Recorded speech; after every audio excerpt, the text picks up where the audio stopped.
1장 1절부터 7절까지의 말씀을 같이 보겠습니다.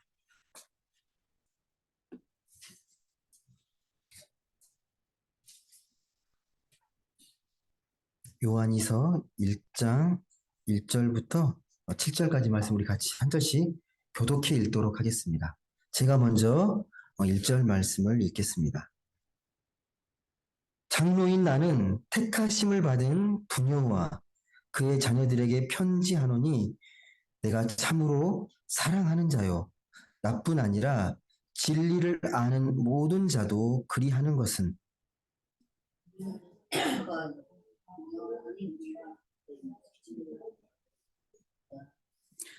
은혜와 긍휼과 평강이 하나님 아버지와 아버지의 아들 예수 그리스도께로부터 진리와 사랑 가운데서 우리와 함께 있으리라.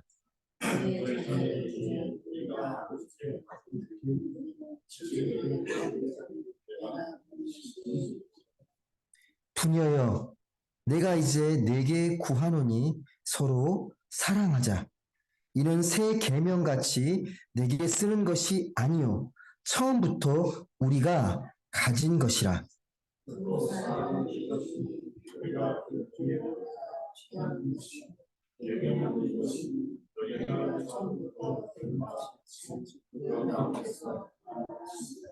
칠절 같이 읽겠습니다. 미혹하는 자가 세상에 많이 나왔나니 이는 예수 그리스도께서 육체로 오심을 부인하는 자라. 이런 자가 미혹하는 자요 저 그리스도니. 아멘. 네, 오늘은 진리 되신 주님과 함께하는 신앙이라는 제목으로 같이 말씀을 나누도록 하겠습니다. 여러분 산 좋아하십니까? 산에 오르시는 거? 오르는 것보다 보는 게 더 좋을 때가 있는데요. 특히 겨울산이 그런 것 같아요. 겨울산 그 흰 눈이 덮여 있는 산을 보면 왠지 뭔가 신비롭고 뭔가 좀 아름답고 멋져 보입니다. 눈 덮인 산. 가까이서 보면 그렇지 않은데 멀리서 보면 그 흰 눈이 덮여 있는 산들이 되게 아름답고 좀 절경처럼 보입니다. 그런데 그 산에 있는 그 나무들 있잖아요. 겨울나무. 잎을 다 떨궈서 앙상한 가지만 있는 그 나무. 그 나무가 되게 더 왠지 숙연해지고 그 나무를 보게 되면 되게 뭔가 있어 보입니다. 모든 잎을 다 떨군 채 앙상한 가지로 찬바람을 맞으면서 꼿꼿이 그 자리에 서 있는 나무를 볼 때면 되게 좀 숙연해집니다. 어, 나무가 춥다고 또 찬바람이 분다고 자리를 옮기는 게 아니라 늘 그 자리를 지키고 있잖아요. 묵묵히. 그런 겨울 나무를 보면서 그런 생각을 해보게 됩니다. 우리 믿음도 정말 그랬으면 좋겠다. 삶에 찬바람이 불고 눈보라가 쳐도 늘 한결같은 그런 나무를 좀 닮아가면 좋겠다라는 생각을 해보게 됩니다. 여러분, 이 교회는 택하심을 받은 주의 자녀들이 주를 향한 믿음으로 모여 있는 곳입니다. 그러니까 우리가 이 자리에 그냥 앉아 있는 게 아니라 하나님께서 부르시고 그 부르심에 우리가 응답해서 주를 향한 믿음을 갖고 모여 있는 곳이 교회라는 곳입니다. 이 택하심이라는 말이 주는 그 울림이 있거든요. 오늘도 택하심을 받은 분야라고 되어 있잖아요. 택하심 받았다. 택했다는 말은 소위 말해서 우리에게 주는 어떤 그 일종의 울림이 호명이에요. 불렀다는 거거든요. 나의 이름을 불렀다. 여러분 그 국가대표 선수가 되기를 간절히 바라는 선수가 그 날이 돼서 자기 이름이 불려졌을 때 뛸 듯이 기뻐하잖아요. 간절히 내 이름이 불러지기를 간절히 뛸 듯이 이름이 불려졌을 때 기뻐하게 되는데 그 이름을 이처럼 우리가 뭔가를 기대했던 것에 대해서 부름을 받았을 때 택함을 받을 때 그것처럼 기쁜 일이 없습니다. 제가 왜 이 말을 드리냐면 여러분은 하나님께서 부르셨잖아요. 정말 기쁘십니까? 뛸 듯이 기쁘십니까? 내가 너 자녀로 불렀다. 너를 사랑하는 하나님의 자녀로 불렀다. 그 택하심, 그 부르심에 대해서 정말 기쁘십니까?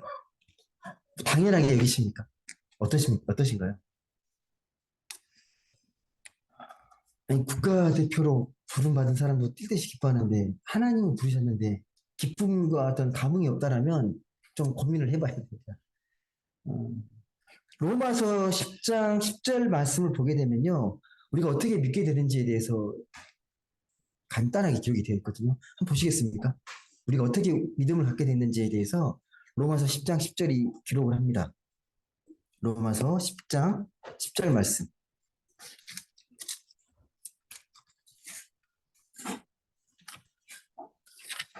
로마서 10장 10절에 있는 말씀을 같이 보겠습니다.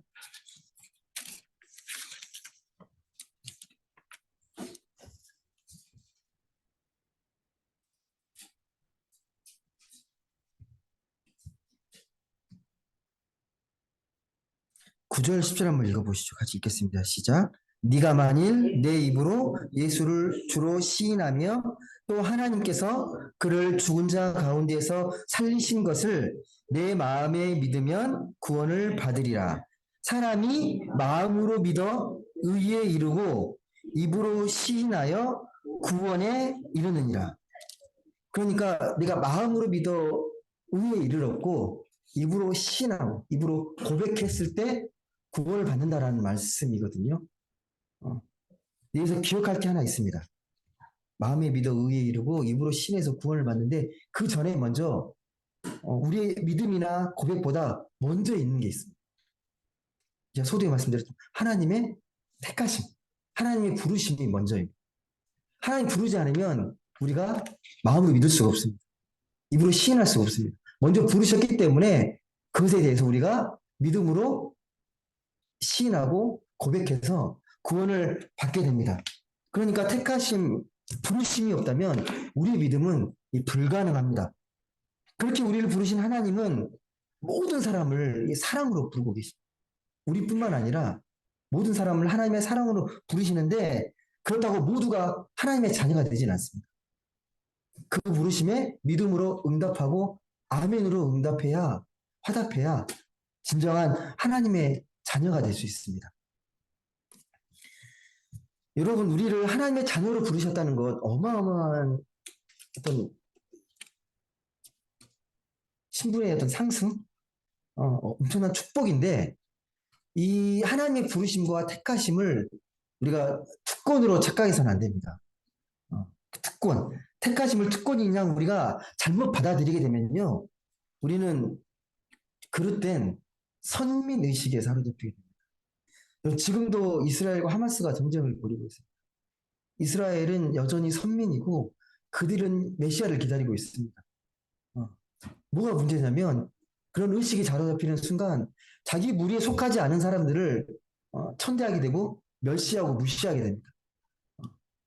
자기들만이 고귀한 백성이기 때문에 여전히 성전하고 있는 겁니다. 여러분, 하나님 우리를 택하신 건요, 우리가 잘나서 우리가 뭔가 자격이 돼서 공로가 있어서가 아니잖아요. 그런 게 아닙니다. 택하신 건 전적인 하나님의 은혜입니다. 여러분이 뭔가 잘나서 하나님의 자녀가 된 게 아니라 하나님께서 부르셨습니다. 여러분, 하나님의 은혜로, 전적인 하나님의 은혜로 여러분이 부르셨어요.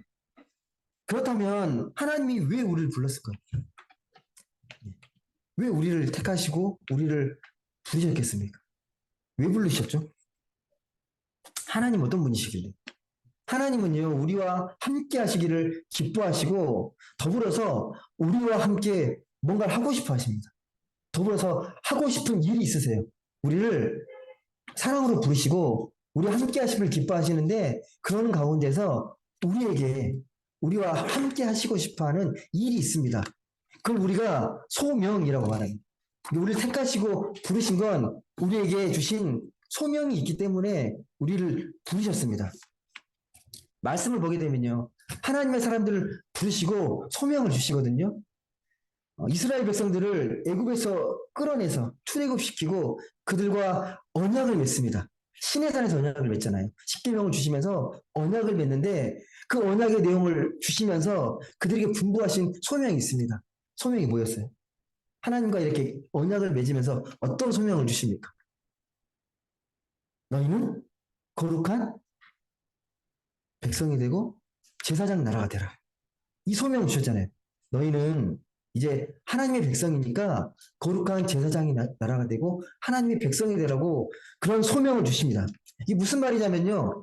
이게 너희가 하나님 백성으로 불렀는데 너희끼리 좋은 배타적이고 어떤 폐쇄적인 너희들만의 공동체가 아니라 너희들의 삶을 통해서 하나님 안에서 서로 연합하고 서로 사랑하고 거룩한 이 사랑의 실천을 통해서 본을 보이라는 거예요. 와, 믿는 사람들의 모습은 정말 다르구나. 정말 거룩하구나. 사랑이 넘치는구나. 생명이 있구나. 그걸 보여주라는 거예요. 그게 거룩한 나라, 제사장 나라, 하나님의 백성이라는 의미입니다. 요한 이서 오늘 읽었던 말씀을 잘 보시게 되면요. 이 말씀뿐만 아니라 서신서에서 자주 사용되는 단어들이 있습니다. 그게 서로라는 말이거든요. 서로. 그러니까 서로 사랑하고 서로 격려하고 서로 협력하고 서로 한 마음을 이루고 서로 존중하고 서로 권면하고 서로 섬기고 서로에게 짐을 져주고 서로 용납하고 서로라는 말을 되게 많이 씁니다. 서로에게. 그러니까 택하심 받은 사람들은 서로의 삶을 돌아보고 책임을 지는 공동체라는 매우 중요합니다.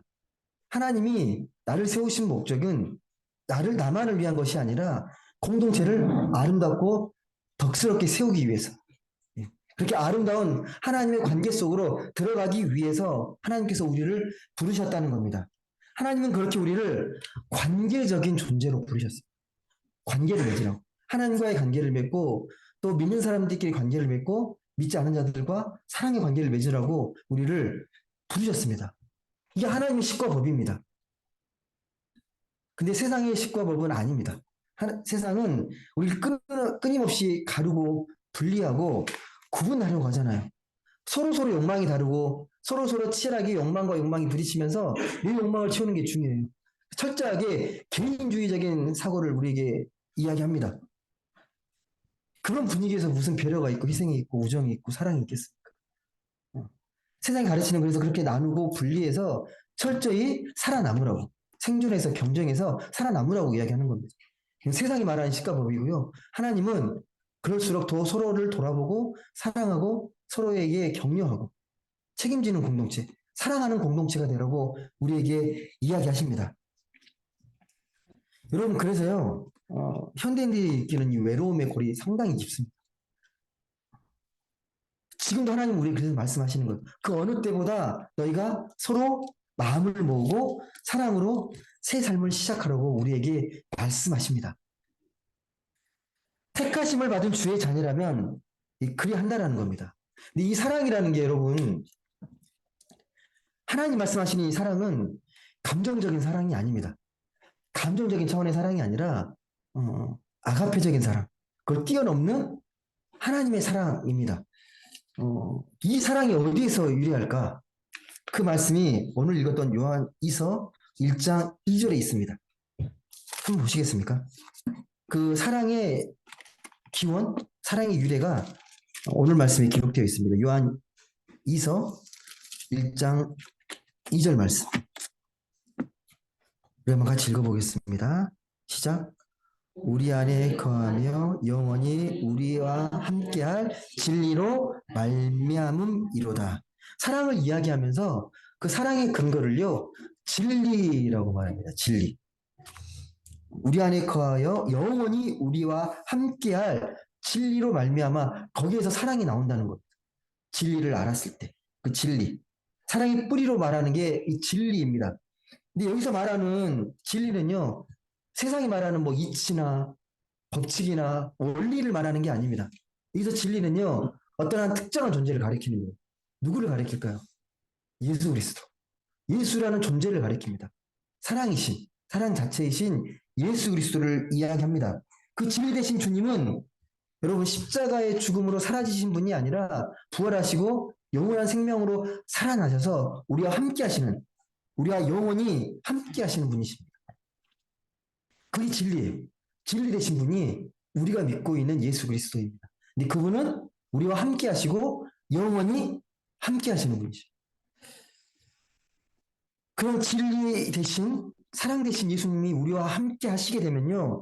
우리 안에 은혜와 긍휼과 평강이 임하게 됩니다. 또 그 마음이 우리의 주변을 이 자비와 평화의 기운으로 물들게 합니다. 그래서 말씀은요. 그런 진리 대신 예수 안에 부르심을 받고 그런 삶을 살길 원하는 사람들에게 이렇게 권면하고 있습니다. 한번 5절 말씀 보시죠. 예. 5절 말씀 보겠습니다. 시작. 부녀여 내가 이제 내게 구하노니 서로 사랑하자. 이는 새 계명같이 내게 쓰는 것이 아니요 처음부터 우리가 가진 것이라. 아멘. 네, 우리 모두가 서로 뭐라고 되어 있습니까? 사랑하자. 예. 진리 대신 예수 안에 거하는 너희들, 그런 부르심을 받은 너희는 서로 사랑하자라고 우리에게 이야기합니다. 여러분, 사랑이라는 말 들으면 여러분 어떠세요? 너무 많이 듣는 말이죠. 평소에 사랑이란 말 많이 듣습니까? 예. 사랑이란 말 많이 하잖아요. 뭐 가요에서도 사랑이란 말이 가장 많이 쓰이는 주제이기도 하고. 이 사랑이라는 말을 들으면 이제 너무 많이 듣고 너무 낮게 또 식상하게 들릴 수 있습니다. 예. 당연하게 느껴지고. 이 사랑이라는 말을 들었을 때 너무 쉽게 남발되고 흔하게 사용되기 때문에 그 숭고한 의미가 많이 이게 막 화석처럼 단단해진 경우가 있어요. 되게 말랑말랑하고 우리에게 생명력 있는 말이 이 사랑이라는 말인데 그 말이 좀 변질되는 경우도 정말 많습니다. 여러분, 이 사랑이라는 말은요, 정말 우리 기독교인들, 우리 믿는 사람들에게 중요한 어떤 신앙의 기초, 믿음의 기초입니다. 사랑은 모든 생명의 바탕일 뿐만 아니라 모든 살아있는 존재의 기초가 사랑입니다. 여러분, 잘 보십시오. 여러분이 삶의 어떤 기초가 무엇인지, 여러분이 살아가는 이유, 그게 사랑입니다. 사랑일 수 있어요. 여러분이 지금까지 살아올 수 있었던 삶의 원동력도, 삶을 이끌었던 그 힘도 사랑에서 비롯됩니다. 여러분, 이 사랑이라는 게 근데 잘못 이해하게 되면 변한다고 생각을 해요. 시간이 흐르면 이렇게 낡게 만드는 것들, 또 뭔가 이렇게 희미해지는 것들, 그렇게 느낄 때가 있습니다. 여러분, 연인들이 뜨겁게 사랑하다가 그게 뭐 죽지 뭐 서로 간에 막 정말 뜨겁게 불타오르다가 시간이 점점점 흐르면 냉랭해지고 뭐 죽을 듯이 싸우고 막 그렇게 되잖아요. 나중에 그렇게 헤어지고 무관심이 되고 애증이 되고 막. 이게 처음에 말씀드린 감정적 차원의 사랑입니다. 감정에 충실하면 그래요. 감정에 충실하면. 근데 그런 감정적인 차원의 사랑은 계속 지속될 수도 없고 강제될 수도 없습니다. 왜 감정은 정말 변덕스럽고 이 사람의 기분에 따라 쉽게 요동치기 때문에 그래요. 이 감정은 믿을 만한 게 못 되잖아요. 똑같은 사람인데 여러분 어떨 때는 정말 사랑스러운데 똑같은 사람이에요. 내 기분에 따라서 정말 미워 보일 때 있잖아요. 어떨 때는 정말 사랑스럽게 보이다가 정말 미워 보여요. 그 대표적인 게 가족이 그렇고 연인이 그렇지 않습니까? 가끔씩 가장 사랑하는 사람인데 가장 밉게 느껴지고 가장 얄미워지고 그렇게 감정의 바탕을 둔 사랑은 늘 불안한 겁니다. 감정의 바탕을 둔 사랑은. 그 사람 누가 진정한 사랑 안에서 계속 살아갈 수 있을까요? 누가 진정한 사랑을 할 수 있다고 생각하십니까? 하나님의 사랑을 경험한 사람들은 그 사랑을 계속 지속할 수 있습니다. 하나님의 사랑이 뭔지 그 하나님의 사랑을 경험한 사람은요. 감정적 차원의 사랑에 머물지 않습니다. 여러분 근데 이 사랑이 어디에서 주어진지를 잘 아셔야 됩니다. 한번 로마서 5장 5절 말씀 보시겠습니까? 로마서 5장 5절 말씀 한번 같이 보겠습니다.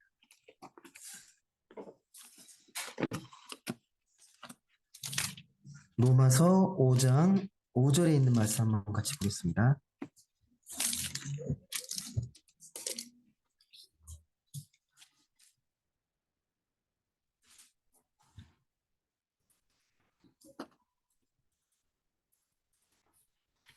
로마서 5장 5절 한번 같이 읽어보겠습니다. 시작. 소망이 우리를 부끄럽게 하지 아니함은 우리에게 주신 성령으로 말미암아 하나님의 사랑이 우리 마음에 부은 바 됨이니.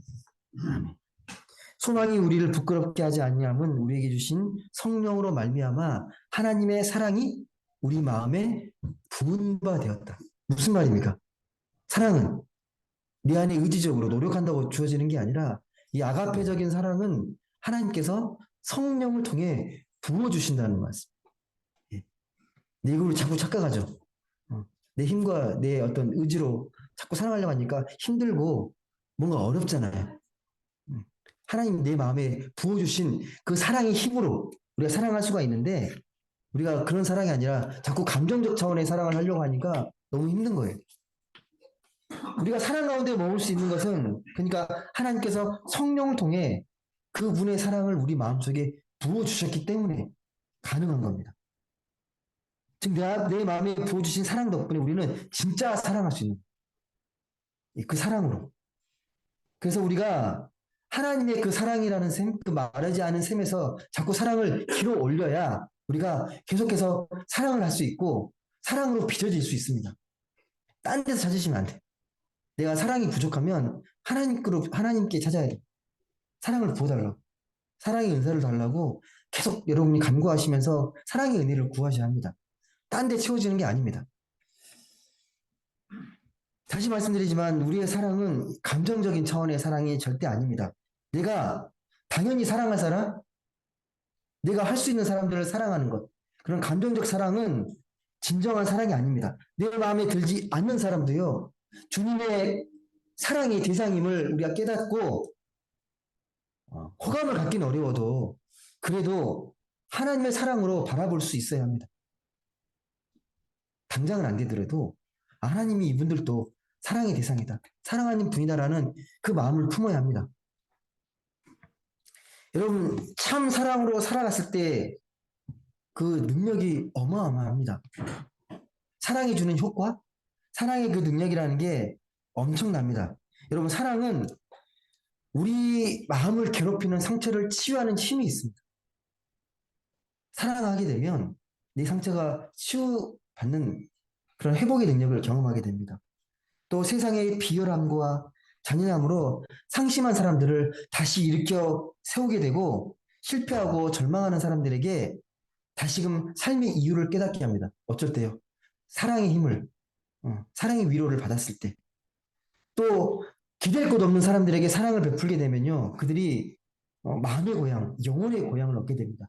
그 사랑하는 사람을 통해서. 또 하나님의 사랑이 임하는 곳마다 용서와 화해의 역사가 일어나게 됩니다. 또한 사랑을 통해서 우리는 우리의 이웃의 참 가치를 발견할 수 있게 됩니다.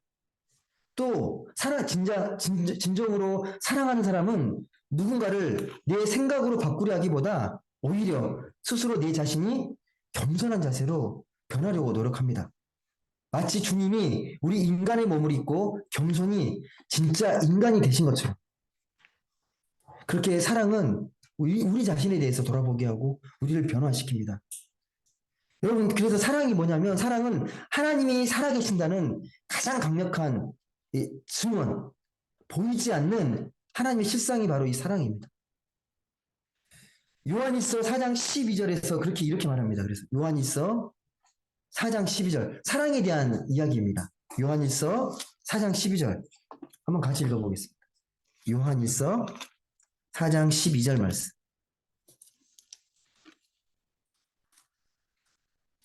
한번 같이 읽어보겠습니다. 시작.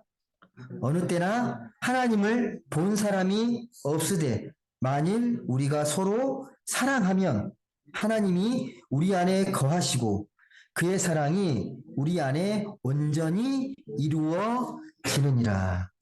아멘.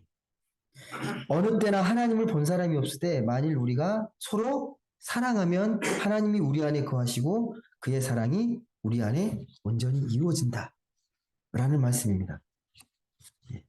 그러니까 사랑하게 되면 하나님 보신 거라는 참 사랑을 하게 되면 그 안에 하나님이 거하시고 사랑이 온전히 이루어짐으로써 우리가 하나님을 보게 된다. 이어서 6절 말씀을 보게 되면 오늘 읽었던 말씀 중에 요한 2서 6절 말씀 한번 보시겠습니까? 6절 말씀 같이 한번 읽어보겠습니다. 시작. 또 사랑은 이것이니 우리가 그 계명을 따라 행하는 것이요 계명은 이것이니 너희가 처음부터 들은 바와 같이 그 가운데 행하라 하심이라. 아멘. 예. 사랑은 계명을 따라 사는 거고 그 계명은 뭐라고요? 사랑 안에 사는 거예요. 그러니까 사랑과 계명이 분리된 게 아니라 하나라는 거죠. 둘이 아니라. 이게 사랑은 계명을 따라 사는 것이고 그 계명은 사랑 안에 사는 것. 여러분 되게 간단한 거죠. 사랑하게 되면 계명을 따르게 되고 그 계명은 사랑 안에 사는 거라고 단순하게 이야기하는 거예요. 근데 이 단순한 사실을 복잡하고 어렵게 만드는 사람이 있어요. 이 사랑과 계명에 대해서. 오늘 7절 말씀이 나오거든요. 어떤 사람이 그러는지. 한번 7절 말씀 읽어보겠습니다. 7절 읽겠습니다. 시작. 미혹하는 자가 세상에 많이 나왔나니 이는 예수 그리스도께서 육체로 오심을 부인하는 자라. 이런 자가 미혹하는 자요 저 그리스도니. 미혹하는 자가 나오거든요. 미혹하는 자. 이 미혹하는 자들은 사랑이 아니라 욕망을 따라 살아가는 사람들입니다. 여러분, 그러니까 자신의 욕망을 따라 살아가는데 이 진리가 아닌데 진리인 척 하려니까 여러 가지 거짓이 되고 변명이 붙어요. 되게 복잡하고 뭐가 긴가민가하게 사람을 만들어요. 합리화를 시키면서. 진리는 간단하고 투명한데 그렇지 못하면 되게 뭐가 복잡하고 뭔가 예, 혼란스럽게 만듭니다. 우리는 그런 사람들을 분별할 수 있어야 합니다. 예. 어떻게 분별할 수 있겠습니까, 여러분? 미혹하는 자들을 분별할 수 있으면 비교적 간단합니다. 제가 알려드릴게요. 어떤 사람이 진리 가운데 사랑 안에 있는 사람인지 그 사람이 정말 진리 가운데 있는지 보려면요. 그 사람의 그 주위를 감도는 분위기를 느끼시면 돼요. 그 사람의 주위를 감도는 분위기. 그 사람 주변에 어떤 사랑이 느껴지고 평안이 느껴지고 따뜻하게 느껴지면요. 사랑과 진리 안에 보아도 좋을 겁니다. 반면에 그 주변에 어떤 냉소나 뭐 혐오나 분노나 부정적인 것들이 많이 느껴진다면 아무리 그럴싸한 말들을 하고 되게 있어 보여도 의심해 보아야 합니다. 오늘 말씀에 비춰보면 그래요. 사랑은 은혜를 주고 긍휼하게 하고 평강을 이루는데 그렇지 못하다면 뭔가 깊이 고민해야 하는 겁니다. 오늘 7절 말씀이 그러잖아요. 미혹하는 자들이 어떤 사람들이었냐? 육신을 입고 오신 주님을 부인하면 속이는 자요. 그리스도를 대적하는 자로. 이게 미혹하는 자인데요. 이게 당시 제가 자주 말씀드리지만 육체를 가볍게 여겼던 천하게 여겼던 영지주의 이단들이거든요. 영지주의는요. 육과 영의 세계를 분리합니다. 영이 고귀하고 육이 천박하니까 육을 아무렇게나 해도 돼요. 이게 금욕하거나 아니면 쾌락을 느껴서 방탕하거나 하면 돼요. 영이 소중해요. 분리시키는 거죠. 신앙이 고귀하고 영이 고귀한 거고 육체는 천박한 거고. 신앙과 세상을 분리하고 신앙과 삶을 자꾸 분리하려고 합니다. 근데 이게 비복음적인 거라는 거죠. 왜? 이 땅에 오신 주님이 이 땅에 오셔서 육신을 입고 오셨잖아요. 이 땅을 부정하지 않고 이 땅을 긍정하셨잖아요. 그런 의미에서 결코 우리가 이 천상과 육체는 분리되지 않고 우리가 신앙적일수록 더 철저하게 현실적입니다. 세상 속에 파고 들어가는 거예요. 그 복음의 말씀이 세상 속에 더 파고 들어가게 하는 거예요. 하나님은 지금도 우리를 통해서 이 땅 가운데 역사하시고 계십니다. 우리로 하여금 하나님이 기뻐하신 일을 깨닫게 하시고 또 그것들을 행하게 하십니다. 이 땅 가운데서. 여러분 신앙생활은 뭐냐면요. 우리의 믿음의 고백을 삶으로 번역하는 거예요. 우리의 믿음의 고백을. 어떻게 삶으로 살아낼까? 나를 은혜로 구원해 주셨는데 어떻게 이 땅 가운데 하나님의 자녀답게 살아갈 수 있을까? 자꾸 고백하는 것들을 삶으로 실천하고 번역하면서 이 땅을 하나님 나라로 확장시켜 나가는 겁니다. 바로 그것이 육신을 입고 이 땅에 오신 주님을 긍정하는 일입니다. 세상엔 입으로 주님 믿는 사람들 얼마든지 많습니다. 정말 많습니다. 입으로 주님을 시인하지만 삶으로 부인하는 경우가 너무도 많습니다. 그래서 그 사도 바울이요 고린도전서에 고린도 교회 편지하면서 이렇게 말하는 대목이 나옵니다. 한번 보시겠습니까? 고린도전서 4장 19절에서 20절. 고린도전서 4장 19절에서 20절 말씀을 보도록 하겠습니다. 고린도전서 4장 19절에서 20절 말씀을 같이 보겠습니다.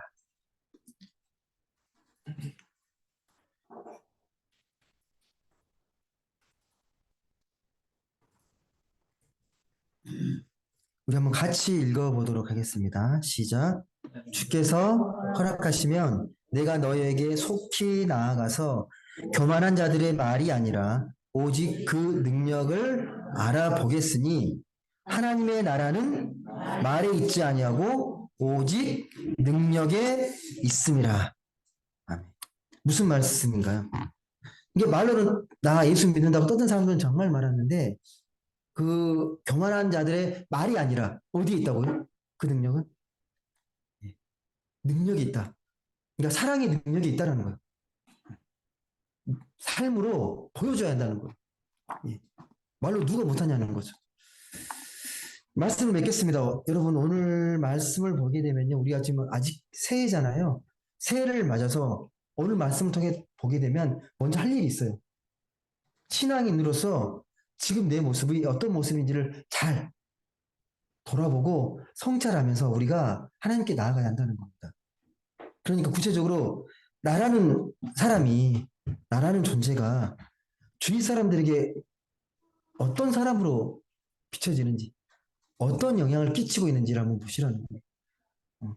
주변을 따뜻한 사랑으로 밝고 유쾌하게 물들이고 있는지, 주님 보시기에 내 모습은 정말 정직한지, 사랑이 많은지, 정말 화해와 용서를 실천하고 있는지, 주님처럼 주변에 힘들고 외롭고 소외되고 지쳐있는 자들을 위로하고 격려하는 삶을 살고 있는지, 정말 낙담하는 자들을 다시금 거룩한 삶의 열정으로 불러일으키고 있는지, 그런 사랑의 사람으로 살아가고 있는지를 먼저 점검해 보아야 합니다.